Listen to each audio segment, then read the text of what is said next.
nuk I hap vendet e punës, po I krijon politikat për mi hap.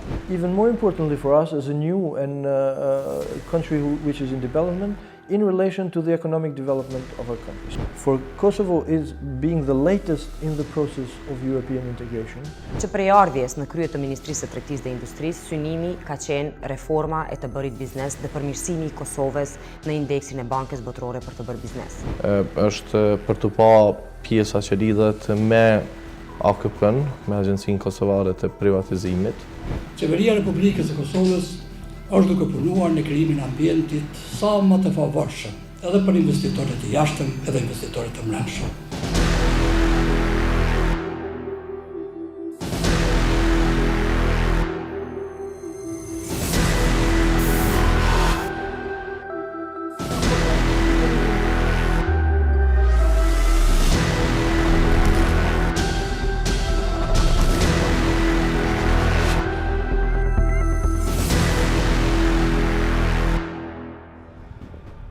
Ka pasur përpjekje të vazhdueshme nga Serbia që të prezantoj Kosovën si një shtet pas status të definuar. Shteti serb ka qenë aktivisht I angazhuar kundër privatizimit të asoj që ata kanë quajtur pasuria atyre. Fatkeqësisht pritjet nuk janë realizuar. Ka pas nëpër mediumet ndryshme të cilat në mënyrë të sponsorizimit ose të bashkëpunimit ose gjëra të ndryshme I kanë paraqit prodhimet kosovare si prodhim jo të sigurt. Po, propagandë ka qenë shumë e fuqishme kjo që qumshtorët e Kosovës prodhojnë produkte vetëm me qumshplu.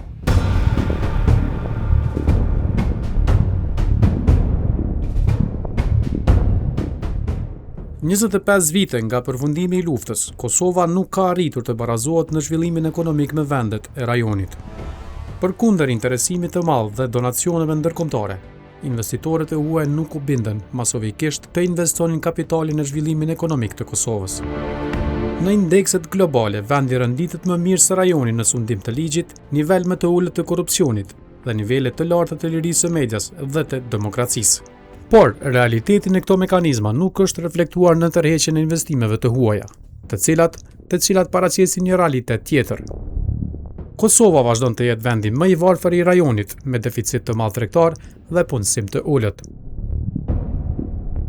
Një zonë pas luftës dhe me një mbikëqyrje ndërkombëtare të sigurisë, Kosova pritet të ishte një zonë atraktive për investimet e huaja. Fryma evropiane e vendit premtonte një zhvillim ekonomik të qëndrueshëm, duke u bazuar në vlerat e ekonomisë së gjelbër.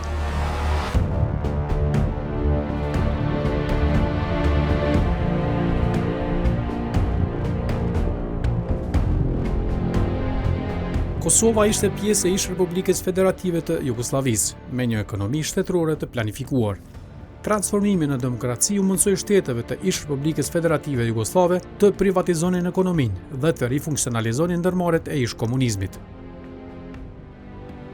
Për dallim nga 6 republikat e Ish Republikës Socialiste Federative të Jugosllavisë, 25 vite pas luftës, disa prej gjigantëve të ekonomisë së vendit kanë ndryruar aktivitetin biznesor, kanë falimentuar ose janë barë për shtetin, pasi nuk arritën të tërheqin investime nga kompanitë ndërkombëtare. Narrativat dezinformuese me burim kryesisht nga Kremlini dhe Serbia, që nga viti 1999 kundërshtuan ndërtimin e secilit institucion në Kosovë. Bashkë me kontestimin e pavarësisë, këto narrativa dëmtuan rëndësigurinë e investimeve në Kosovë.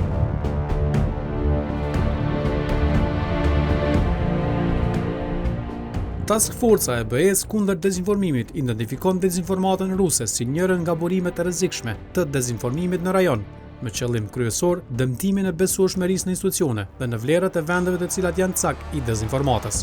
Por, cili ishte sulmi I parë I kësaj natyre që ju bë ekonomisë së Kosovës? Ishte viti 2000 kur misioni I OKB-s në Kosovë nisi transformimin e ekonomisë nga ajo shoqërore në ekonomi të privatizuar. Procesi qëndroi I bllokuar deri në vitin 2005 për shkak të reagimeve nga Serbia.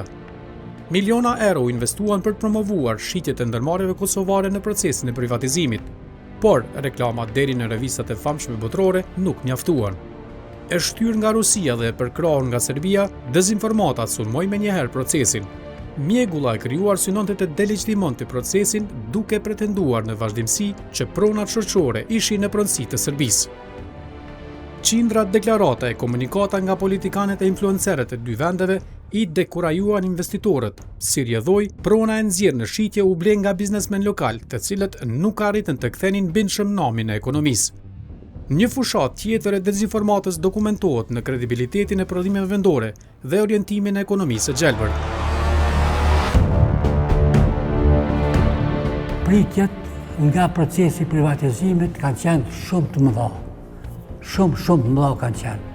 Njerëzit kanë menduar se nëse hyjmë në këtë proces të tranzicionit, si fazë kryesore privatizimi, atëherë mjetet që do të sigurohen nga procesi i privatizimit do të kthehen në ekonomi dhe do të krijohet një bazë financiare e re për prodhimtarie, për zhvillim ekonomik, plus ndërmarrjet ekzistuese do të funksionalizohen dhe edhe ato do të ringjallën dhe do të japin efekte paralele që do të thotë një efekt shtesë do të kemi.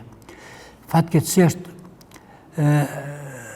pritjet nuk janë realizu. Tash nuk mund të rrimë me këmbët ekonomia ku statusi juridik, po edhe politik, sepse Kosova ende se kishte definuar statusin politik, ishte i paqartë dhe nuk mund të asnjë investitor i huaj, po as vendor nuk mund të vazhdonte të bënte investime në rast se nuk e ka të sqaruar të ardhmen e atyre ndërmarrjeve. Dhe 2002 deri thjesht 2005 ta thuhet që numëronte në vend dhe nuk arrinte të bënte asgjë. Në kohën kur ka fillu procesi i privatizimit atëherë, e mojnë mend që shteti serb ka qenë aktivisht i angazhuar kundër privatizimit të asaj që ata kanë quajtur pasuria atyre. Dhe kjo me domos i ka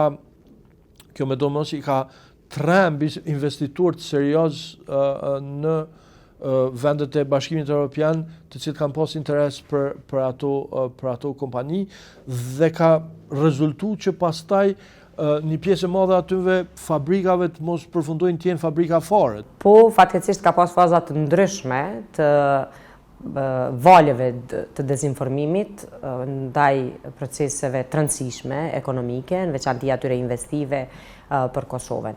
Gjatë periudhës time si zëvendës kryeministre dhe ministre të tregtisë dhe industrisë, kjo ka pas bëj ekskluzivisht me statusin e Kosovës, pasi që ishin atëherë vetëm 3 e më vonë 4 vite që Kosova kishte shpallur pavarësinë e saj dhe ka pasur përpjekje të vazhdueshme nga Serbia që të prezantoj Kosovën si një shtet pa status të definuar ose si një territor pa status të definuar me dezinformata të vazhdueshme se investimet nuk janë të sigurta në Kosovë për arsye se pronësi në asetet strategjike dhe në disa prej kompanive që ishin qoftë shoqëri pjesë të AKP-s dhe ndërmarrje shoqërore apo shoqëri aksionare më tutje, janë në pronësi të Serbisë dhe ato do të kontestohen një të ardhme të afërt. Natyrisht si informacion i tillë që shkakton edhe frikë, pasiguri e natyrisht edhe blokad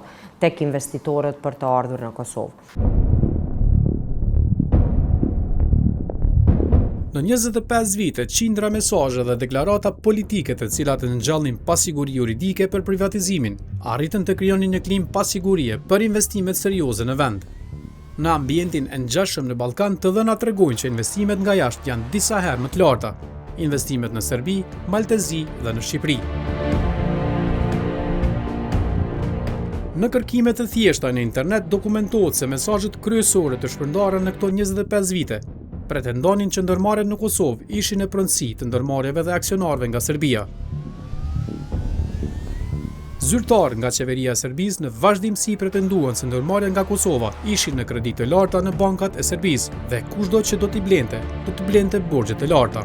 Me një kërkim të thjeshtë dokumentohen mesazhet të cilat pretendojnë që Trepça është një ndërmarrje zhytur në borxhe në Serbi, ndërsa Ujmani apo njëri nga liçenet ku prodhohet energjia elektrike është pronësi 100% e Serbisë.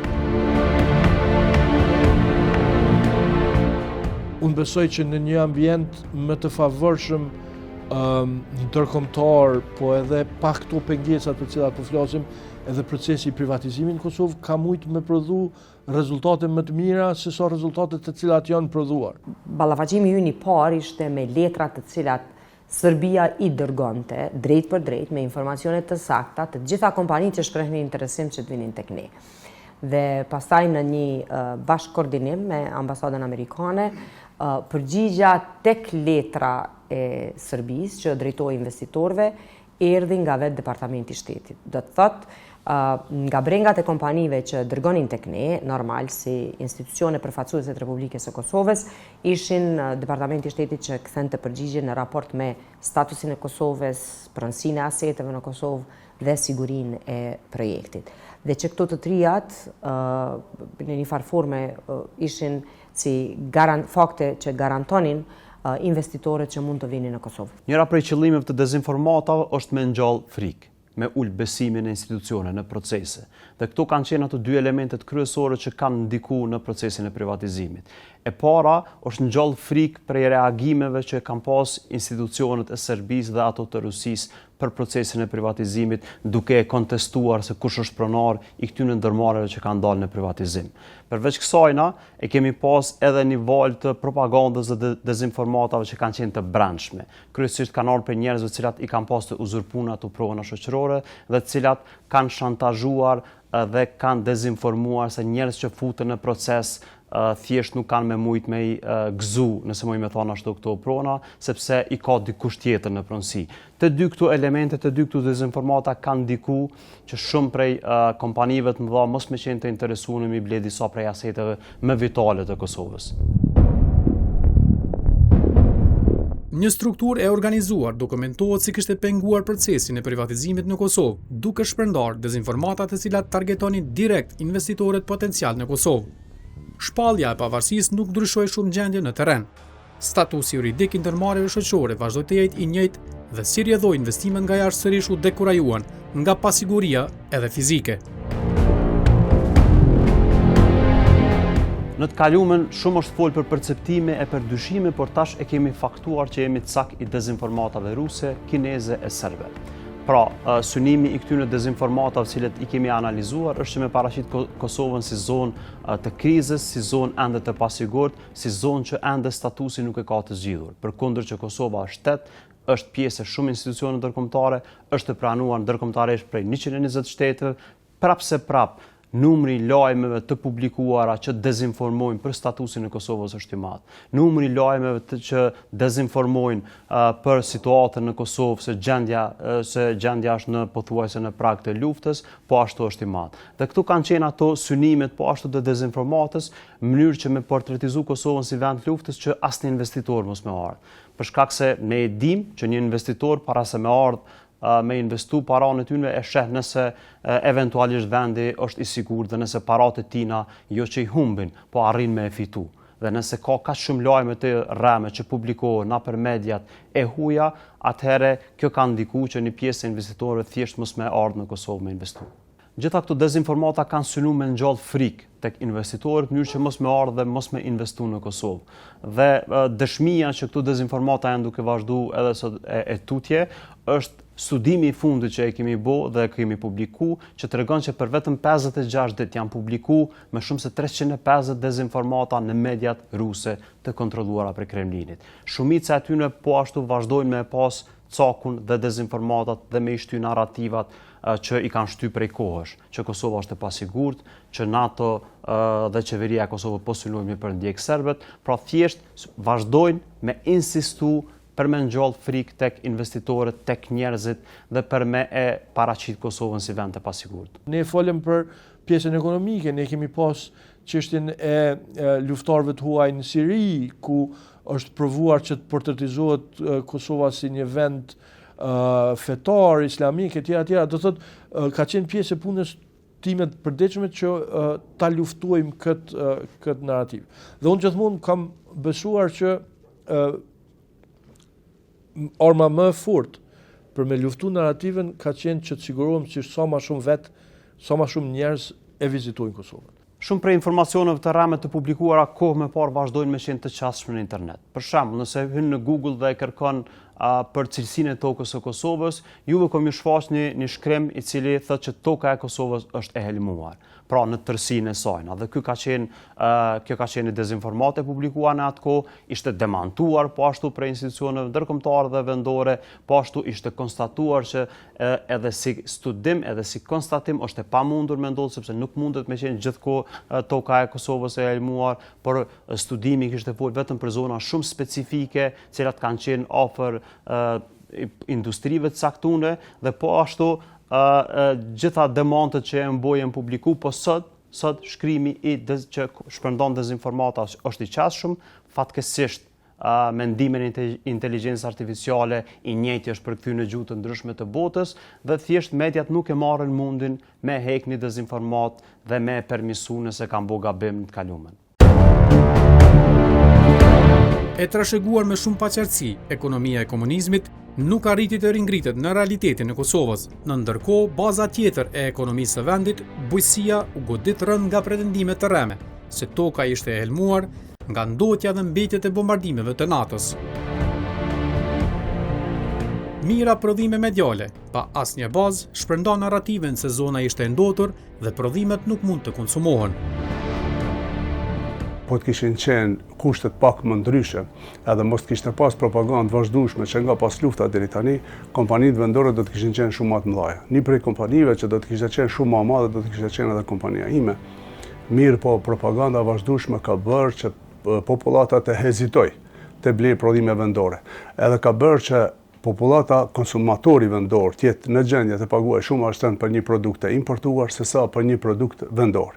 Gjithmonë kanë dashur që produktet vendore tjenë së paku 20-30% më lirë, atëherë për me qenë disi të përshtatshme për konsumatorin vendor, dhe kjo neve na ka penguar shumë të zhvillohemi, sepse pa një margjin të fitimit të mirë, nuk mund të zhvillohet kompania. Në momentin që produktet tona kanë qenë konkurruese në vendet e rajonit dhe kanë qenë konkurruese në tregun ton, sulmet janë shtu. Do më thonë, duke fillu nga Maqedonia, Serbia, Shqipëria, Bosna, Malizi, këto janë tregjet më të afërta që ai kemi. Dhe në disa prej këtyre tregjeve, në momentin që është shtu prezenca e produkteve tona, apo në momentin që për produktet e këtyre vendeve është kriju konkurencë këtu brenda tregut, atëherë janë shtu edhe sulmet. Dhe e thash, edhe më herët, unë nuk jam ai që bëj hetime, ose ai që muj me drejtu gesht drejt dikujt, po kjo ka qenë, si me thonë, kronologjike, pra ke mujt me e përcjell me drejt ka qenë e dukshme.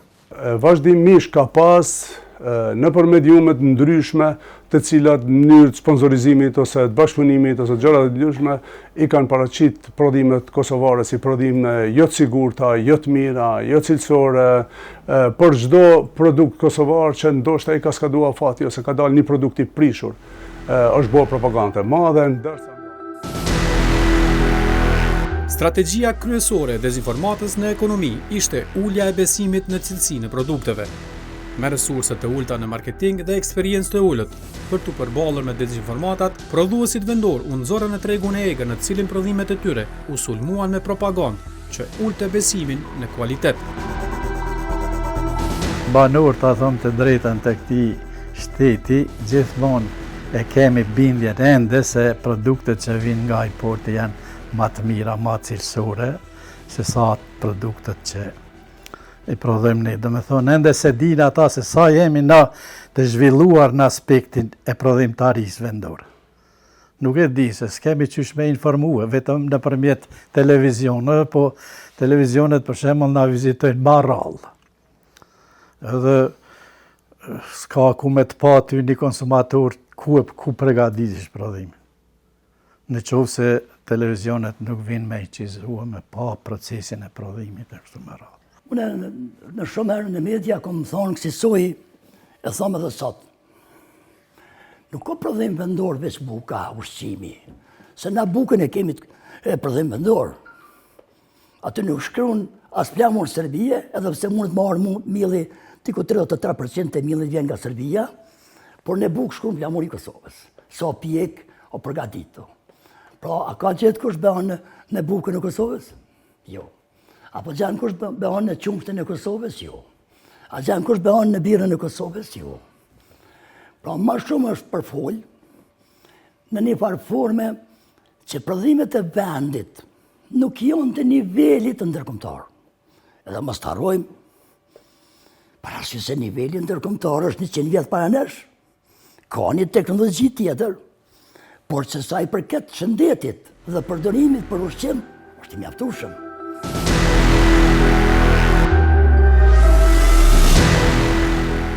Bujqësia dhe blegtoria ishin pjesë e rëndësishme e ekonomisë së Kosovës gjatë komunizmit, pas tij dhe në tranzicion.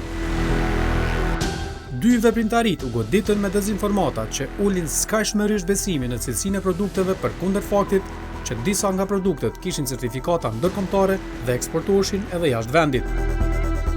Qytetarët vazhduan të besonin në mitet e thashethemet dhe dezinformata. Po, propagandë ka qenë shumë e fuqishme kjo që qumshtorët e Kosovës prodhojnë produkte vetëm me qumshti. Kur s'ka qenë e vërtet kjo. Ndoshta ka pas mungesë qumshti, po është prodhuar aq sa ka pas qumsht. Tash ka sasi të mjaftueshme për këtë Kosovë. Sepse janë importuar shumë lop prej Çekisë apo prej Austrisë, i kanë ble farmerët ata, edhe kanë tash prodhime mjaft cilësore të qumshtit. Qëto dezinformata prej kuj menoni që kanë ardhur për qumshtin plohër? Vallai, burimet janë të lloj-llojshme, po prej që ty në importuesve produkteve të jashtme, ma shumë. Se kretë shtetet e jashtme që bien mallra në Kosovë kanë importues kosovar. Tash përfitimi i tyre është se me shit sa ma shumë se si produkte. Mirë për tash, kur bëhet konkurenca e brendshme më e madhe, bjerë niveli shitjes tyne edhe duhet me bënë një propagandë se prodhimet vendore janë me qumsht pluhur. Më thonë drejtën, nuk janë nëj veshin partë. Nëse nuk sankcionohesh me ligj me llafe, s'ka sankcionim. Megjithatë e krijojnë një opinion publik ato. Krijojnë aty pse se, për shembull, u përmbyshin makinat, maunat u përmbyshin me mall, pas një sistemi kosit. Dhe pyetsin rinia e orientuar, e ku janë mallat e Elkosit që pjesë me Elkosit e ki ndikim. Pas ishin e Kukosin, e ishin vetëm 5%.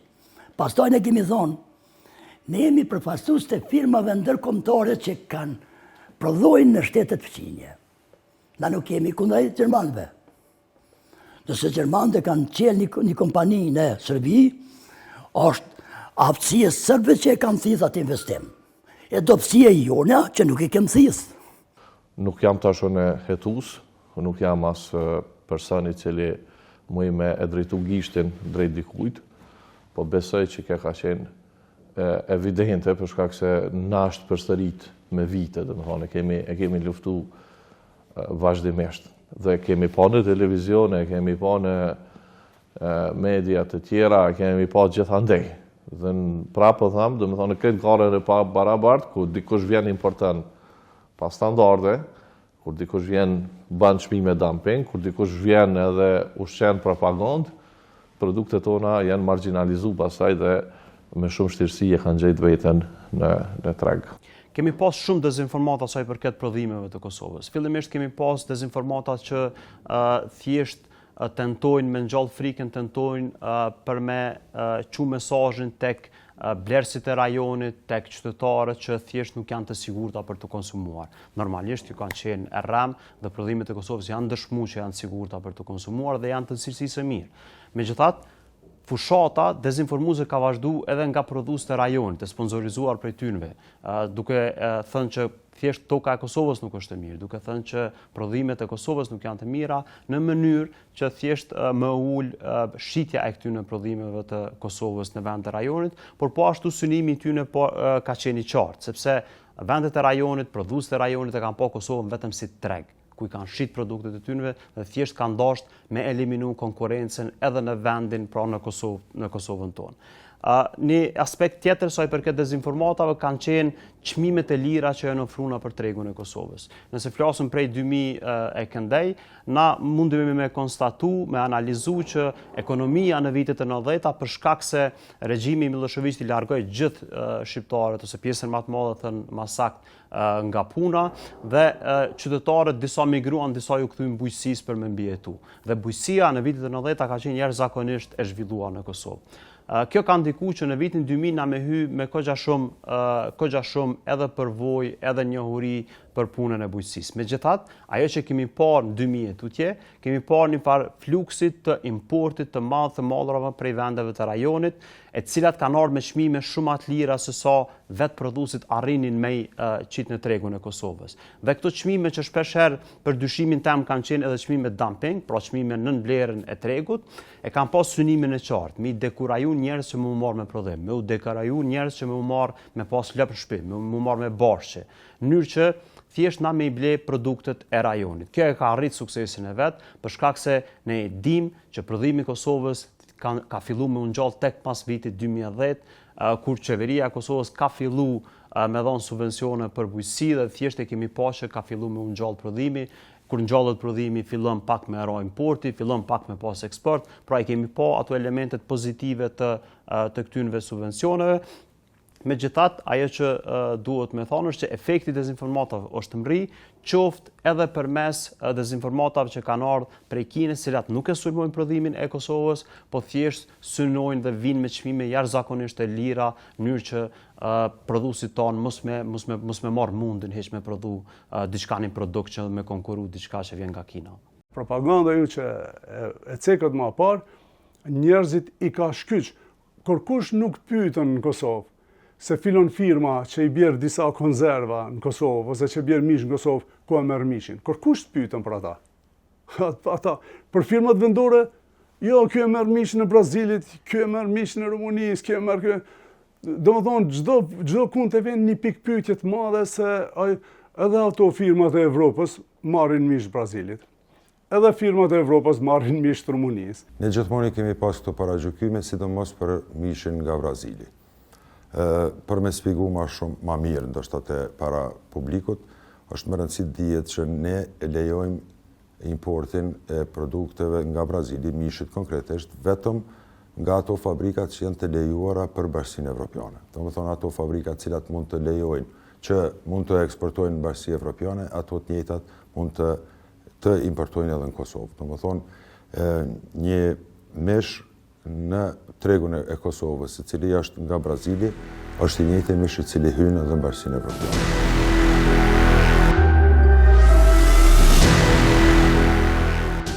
Provat tregojnë se ekonomia e trashëguar nga komunizmi në Kosovë është shkatruar. Privatizimi u dëmtua seriozisht nga mira dezinformata dhe fakte të sajuara. Provat tregojnë që investitorët ndërkombëtar nuk pranuan të investonin në kompani të cilat ishin promovuar nga dezinformatat, si kompani me borxhe dhe status të paqartë juridik.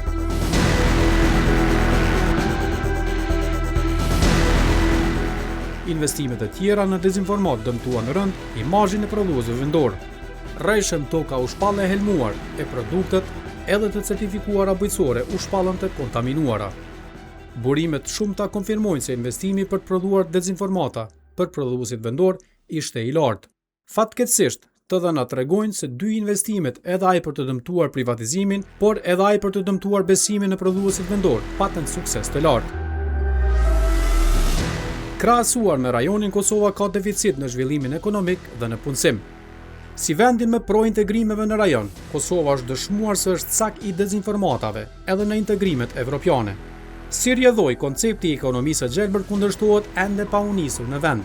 Konspiracionet për ngrohje globale, mohimi i fakteve për ngrohje globale, shpallja si të pavlera e investimeve në ekonominë e gjelbërt janë disa prej narrativave dezinformuese, të cilat synojnë të shkatrojnë orientimin evropian ekonomik.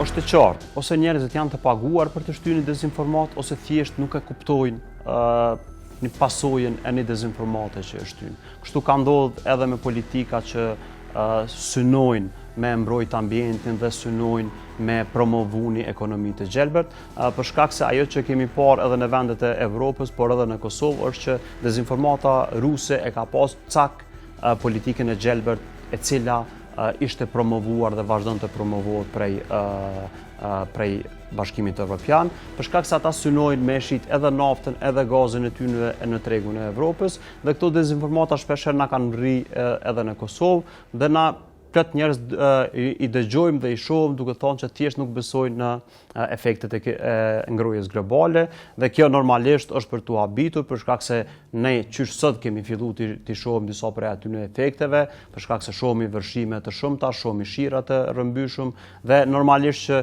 Kosova duhet me i njek hapat dhe standardet cilat i ka vendosur Bashkimi Evropian sa i përket mbrojtjes së ambientit, sa i përket kufizimit të emetimit të CO2-shit, pra nga djegja e linitit dhe djegja e fosileve të tjera.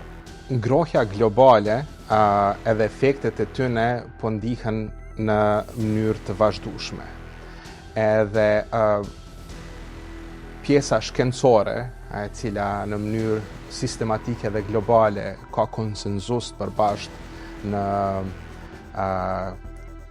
gati 40 vitet e fundit, është që kemi nevojë për ndryshim të politikave që mi ul efektet e tyne. Edhe kjo i afekton një nivel të caktuar të bizneseve, të cilët merren duke nisur prej atyre të cilët merren me nxjerrjen, përpunimin edhe tregtimin me lanë fosile. Edhe shumë prej kjo do të thonë edhe që janë pjesë e një sistemi i cili është shumë i fortë financiarisht, edhe që ka fonde për me harxhu për lobim, për dezinformim. Lobimi dikur ka qenë maj drejt për drejt, sot përmes botës në komunikim me internet e tjerë, përhapja e lobimit me reformën e dezinformatave, edhe të cilat vazhdimisht i shërben një agjende, edhe kjo agjende është kryesisht vjen prej interesave të ngushtë ekonomik, edhe interesave të ngushtë shkurtpamës të politikbërësve në botë, cilët për një arsye apo një arsye tjetër kanë nevojë me u fokusu në diçka tjetër. Populizmi zakonisht është në pjesën e kundërt prej kësaj. Kështu që varësisht në kontekstin në cilin e vëmë, ka shumë arsye sepse po ndodhin, por njëna prej tyre është interesi ekonomik i grupeve të ngushta shoqërore. Po munden me ardhë prej kujna do tjetër. Rusia është pak citeme veçantë në pjesën, mundemi të ashti me shiqu, shtetet cilë të disponojnë me resurse të mëdhaja, të cilat të landëve fosile, janë dire një masë shumë të mire dhe shumë të bukur shtete autoritare. Unë nuk e shoh që janë shumë të brengosur me termin, edhe është shumë brengosëse. E para. E dyta, unë besoj që jemi shumë të ekspozuar ndaj pasojave të ngrohjes globale se sa që besojmë, dhe unë besoj që ka hapësirë shumë të madhe, dhe kjo ka qenë vazhdimisht ngritja e temës.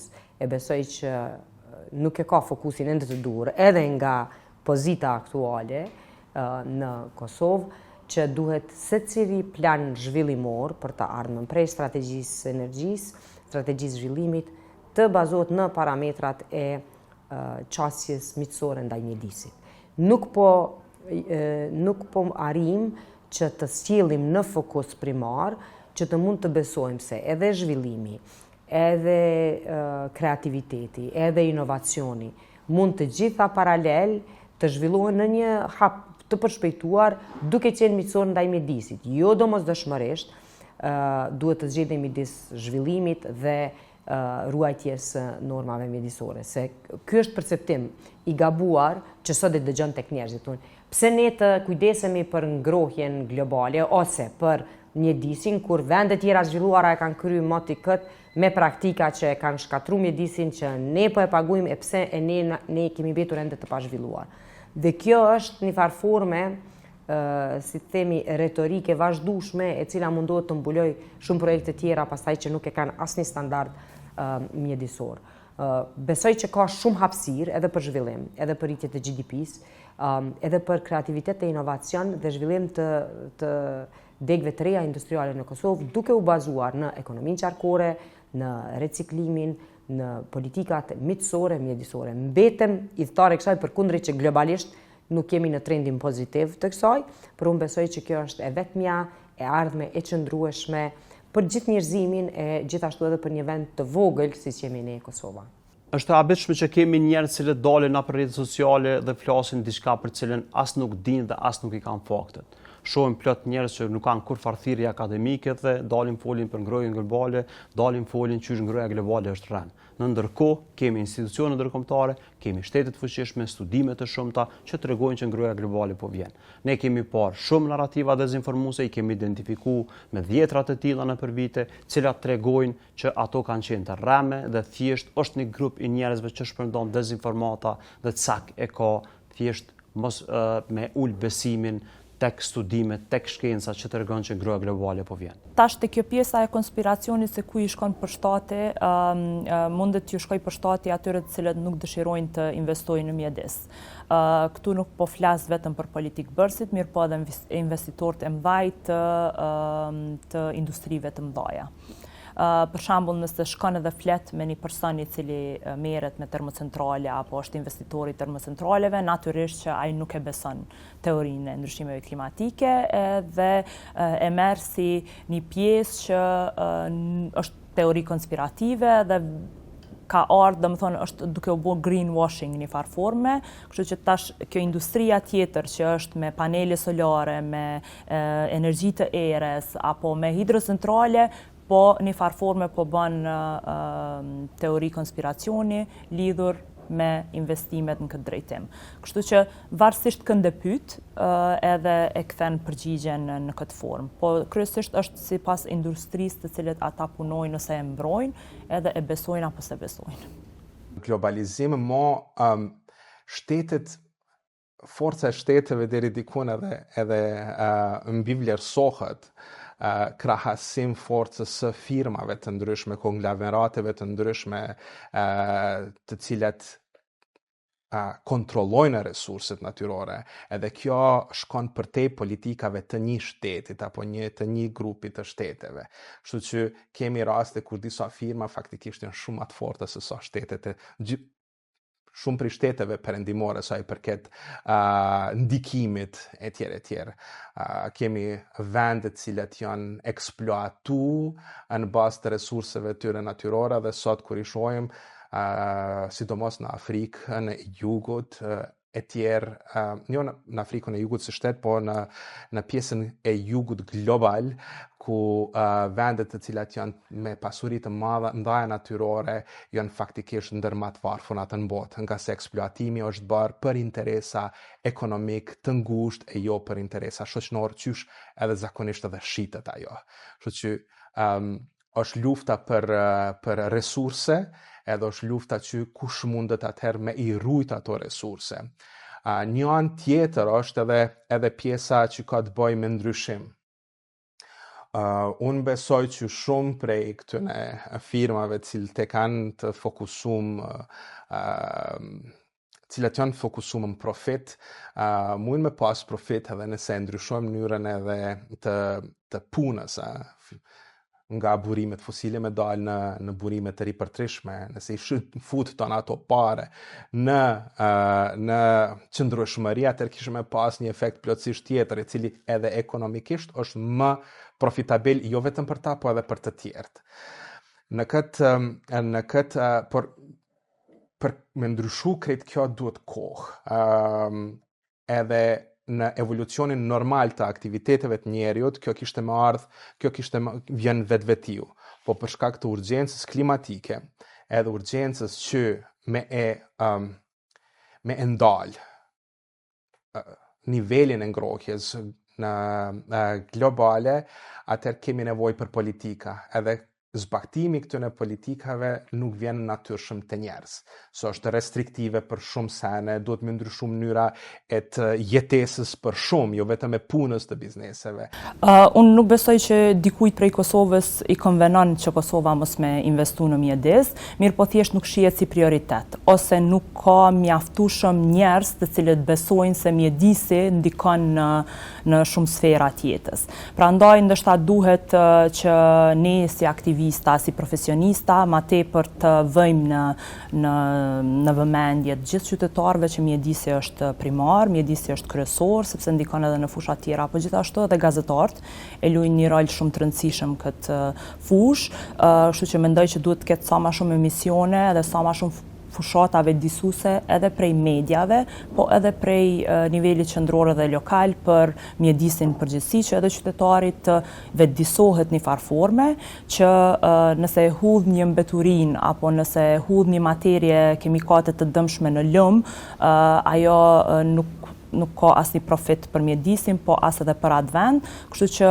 në farë forme t'i reduktoj këto veprime edhe të vetëdijsohet më tepër që mjedisi duhet ruajtur, duhet mbrojtur, edhe është këtu shtëpia jonë, kështu që duhet kemi shumë kujdes për këtë gjë. Dezinformatat vijnë prej grupeve të ndryshme.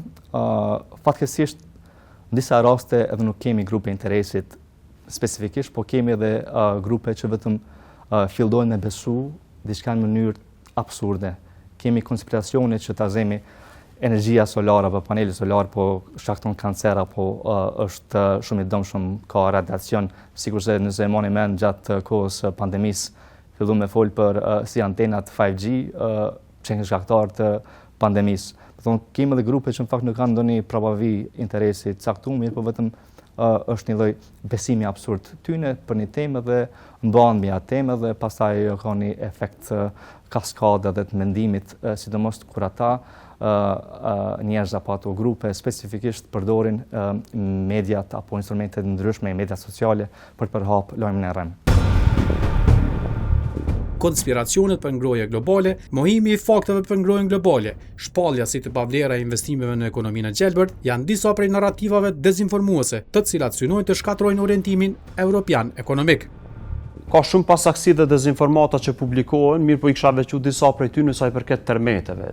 Kur do herë që kemi një termet që është i faktun që ka ndodhur në Shqipëri ose në vendet e rajonit, me automatizëm burojnë lajmet e rreme të cilat tregojnë ose tentojnë me ngjall panik dhe paralajmërojnë kënd se do të ndodhë një termet i arshëm, ndaj do të jetë shumë më i fuqishëm se ky që ke paraprak. Dhe normalisht këto paralajmërime kanë qenë të rreme për shkak se ekspertët kanë treguar që përkundër shumë studimeve është shumë e vështirë dhe pothuajse e pamundur me parashiku kur do të ndodhë një termet dhe epicentrin e tij apo shkallën e tij. Me bruto produktin vendor më të ultin në rajon, ekonomia e Kosovës është përballur me një investim të mbrapsht, i cili duke përdorur dezinformatën ka shkatruar shpresën e ringjalljes së ekonomisë socialiste, ka dëmtuar rënd prodhimin dhe synon të dëmtojë ekonominë së ardhmes. Po në besoj që një pjesë e madhe e percepcionit e ndërtuar mbi dezinformata kanë ndikuar në dizajnimin e ekonomisë. Keni parasysh fillet e dizajnimit të ekonomisë në Kosovë e kanë bërë zyrtar të UNMIK-ut, të cilët kanë shërbyer në Kosovë për një periudhë 6 vjeçare, 1 vjeçare dhe janë largu prej këtu. Do thotë kanë ardhur ndoshta pa asnjë dije të thellë të asaj se çka është Kosova, cila është ekonomia e Kosovës, cilat janë potencialet e Kosovës, çfarë ka qenë Kosova në aspektin ekonomik para viteve të 90-ta dhe represionit serb. Pa asnjë nga këto informata dhe kanë marrë vendime për atë se si duhet të duket ekonomia e Kosovës gjatë kohës që ata udhëheqin këtu. Dhe janë informuar kryesisht nga konflikte tjera në botë, të cilat kanë qenë gjithmonë totalisht ndryshme nga rasti i Kosovës dhe nga lufta në Kosovë, po edhe nga potenciali i Kosovës.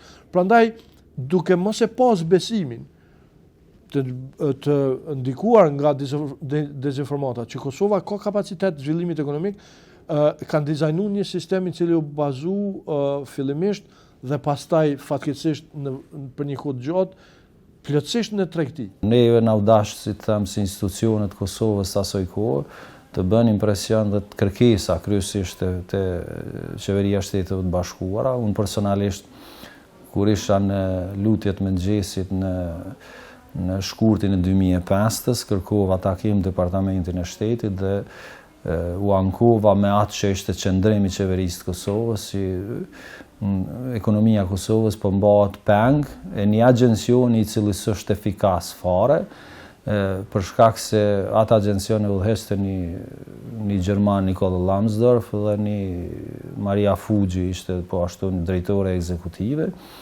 Dhe ata me protestat e Beogradit shkuan takim në Beograd dhe me ato protesta e ndërpëreten komplet një proces dhe thjesht thonin që ne nuk mund të veprojmë pa marrë instruksione si të veprojë. Dhe thjesht veprun me një farë sistemi të dhënjes me qira në një periudhë 10 vjeçare, bën disa ndërmarrje, por ato nuk u aktivizuan për faktin se askush s'donte të bënte investime pa e ditë se ku do të përfundonin ato investime. Kështu që edhe ai procesi i komercializimit që u quante dështoi edhe thjesht një menaxhem i disa ndërmarrje publike me shumë probleme, me shumë akuza, me gjitha këto vazhdonte.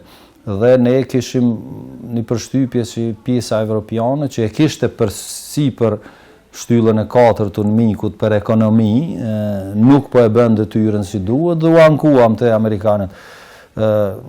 Ata në atë shkurtin e 2005-s më premtuan që do të merren seriozisht me këtë çështje dhe do të ndryshojmë njerëzit në atë strukturë dhe ajo ndodhi fatmirësisht. Ndodhi që në shefi shtyllës 4 të mikut vjen Joachim Rücker, një njohësim i një doktor e ekonomisë, mandej në kryt bordit erdhi po ashtu një anglez, mandej zavend shefi përfaqësuesit special erdhi Larry Rosen, një amerikan, një njohës shumë i mirë i situatës Kosovë. Ata përmes zyres ligjore në New York arritën misioni amerikan ta ndryshoj, ta fusë një amandament me të cilin ja jepte autoritetin e plot Agjencisë Kosovare të Mirëbesimit për menaxhimin e ndërmarrjeve dhe për privatizimin e tyre si autoriteti i vetmi në Kosovë. Domethënë edhe i bëri me dije qeverisë serbisë që nuk ka autoritet mbi pronën në Kosovë, po kanë Kombet e Bashkuara. Kanë qenë dy themi forma të vazhdueshme me të cilat është ataku Kosova. E para ka qenë çështja politike e statusit, siç e përmenda kanë qenë vitet e hershme pas shpalljes së pavarësisë, dhe e dyta ka qenë siç mundohej të krijojë perceptimin nga jashtë niveli i lartë i korrupsionit, pasigurisë dhe problemeve të tjera që mund të paraqiten për investimet e huaja në Kosovë. Fatkeqësisht nuk e kemi pasur një standard të lartë në raport me integritetin e proceseve të brendshme dhe gjatë promovimit të investimeve në Kosovë, kishte investitorë të cilët ishin ballafaquar me probleme birokratike apo edhe me kërkesa korruptive nga zyrtarë të shtetit, qoftë agjencitë e pavarura apo individ të caktuar që kishin ardhur tek ata, dhe kjo definitivisht që nuk e ndihmonte kauzën e atëhershme ose përpjekjet e atëhershme për të shtuar investimet. Duhet kemi parasysh edhe një element që teknologjia dhe shpërndarja apo penetrimi i lajmeve siç bëhet sot nuk ishte në këtë nivel, do të thotë qoftë përmes rrjeteve sociale apo platformave të ndryshme online, nuk ka qenë zhvillimi në nivelin i cili është sot. Prandaj kryesisht dezinformatat ose përpjekjet për të dëmtuar Kosovën kanë qenë përmes prezantimit të rasteve qoftë egzageruara apo tërësisht të themi si thashë thëme apo të imagjinuara që janë prezantuar nga individ të caktuar. Megjithatë, një përpjekje të vazhdueshme që e kemi bë ka qenë që ti kundër argumentojmë ose ti luftojmë këto lajme me suksese të cilat lidheshin me performancën e Kosovës në rankimet ndërkombëtare. Ky balans ka ecë dhe zhvillohet në Kosovë, edhe Kosova ka pas zhvillim pozitiv, konsideroj, nga kjo periudhë, domethënë nga 99 e kënej, ndërsa pas 2008-s kur është pavarësuar Kosova, ato që për ne kanë qenë shpesh diskutabile politikat operacionale të privatizimit, që i kemi kritikuar, kanë mund shumë çka të rregullohet dhe kanë mujt shumë investimet huaja të vinë më shumë dhe pse nuk ka ndodhur kjo, unë mendoj që prap kanë qenë ajo, si tham, ndikimi një mentalitetit krijuar nga ideologjia më hershme, edhe, si të them, jo seriozitet i klasës politike pas pavarësisë që të merret me këtë çështje, do thotë që të përfitoj ekonomia dhe shteti.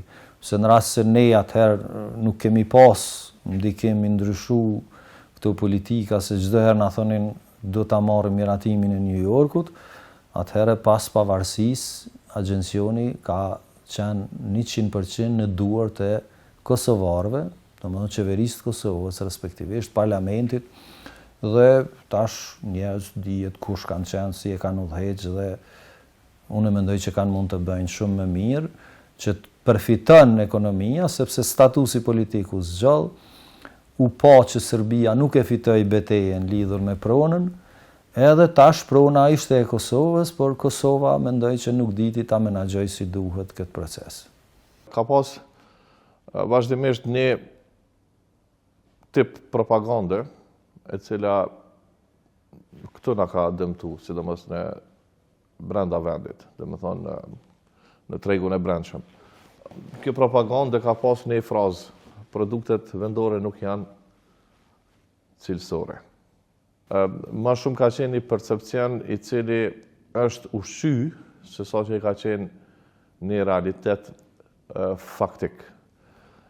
Pra, për vitet e tëra, këtë kemi pas si sfidë kryesore, që njerëzve kur ju flasin për produktet tona, ju flasin për diçka që realisht është e pranueshme, realisht është që i plotson standardet dhe realisht është diçka që nuk dallon në kuptim të përbërjes dhe nuk dallon në kuptim të asaj se çka të ofron për çdo produkti tjetër që ka nga vendet e rajonit, e për më shumë i pakontrolluar. Domethënë, ne duhet me dallu standardin dhe cilësinë. Cilësinë nuk kemi ne autoritet që ta jep vulën finale të cilësisë, por ne kemi pas autoritetet që i përcaktojnë standard. Unë kam përfaqësuar firma ndërkombëtare të Serbisë në Kosovë. Serbët e Kosovës, mendimin e partive të tyre politike, kanë shku në institucionet të Serbisë, që prodhimet që prodhohen në Serbi, t'ju jepen ekskluzivisht në distribuim vetëm serbët që jetojnë në Kosovë. Në mënyrë që ata të pozicionohen dhe të zhvillohen këto mendimin e prodhimeve të shitur nga atje. Dhe ne si distributor kemi arrit me thyat atë qëndrim dhe fuqi politike të Serbisë që mos me ndotash, mos më zhvillue strukturat nacionale, ato që jo nacionaliste, që nuk e pranojnë Kosovën, që nuk dojnë me jetu në Kosovë, se që të mund e shantazhojnë Kosovën, që mos të zhvillohen në dëm të intereseve tashme të Kosovës. Kjo është një luftë që ne kemi po në vazhdimsi. Ne nuk kemi njësi të veçantë për komunikim të rrezikut. Ajo njësi është të dashur me pas njerëz profesional, cilët me të vërtetë e din veprimin se si konsumatori e pranon një lajm.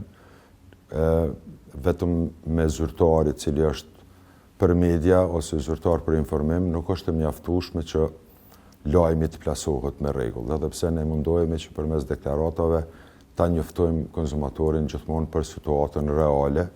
Mirë po, prapë se prapë, ju si media sigurisht e dini mirë se si e pranon konsumatori ose publiku, si e pranon një lajm, si mundet ta keq kuptoj lajmin e kështu me radhë. Na nuk kemi ndonjë njësi profesionale e cila kishte më marrë ma me detalje se si duhet plasohet lajmi para publikut. Ne japo ma shumë bazuar në parametrat shkencor, në vlerësimet të cilat Evropa, për shembull, i lajmëron ose i tregon. Dhe ka njerë ato nuk janë të mjaftueshme për konsumatorin, ose janë të tepruara me informatë që konsumatori nuk e pranon. Kështu që me të vërtet duhet jetë një njësi më profesionale sa i përket komunikimit. Mira dezinformata duhet të marrin përgjigjen profesionale, e cila zvoglon impaktin e tyre në uljen e besimit në shtetin e Kosovës dhe ekonominë, e cila derivon si vlerë e parimeve kushtetuese të Kosovës.